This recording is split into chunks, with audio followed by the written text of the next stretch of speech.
Имало едно време. Нрави и светоглед на българите е сборник с обобщена информация за българският фолклор, в който авторката Илияна Дечкова ни предлага описание на фолклорните области, географско положение, танци, музика, песни, обреди, облекло и занаяти, а също на народните ни инструменти с техният произход, употреба и звукоизвличане.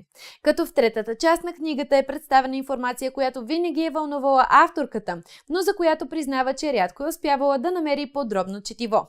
А именно традициите, символите и орнаментите в българските народни носии, описание на видовете облекла и тяхното значение за народа ни през вековете, и семейните обичаи и обреди, които отбелязват най-важните моменти в човешкия живот, като венчавка, строеж на нова къща, прогонване на злите сили или как са почитали мъртвите. Но разбира се, не са пропуснати и празниците, които събират семейството и стоплят душата.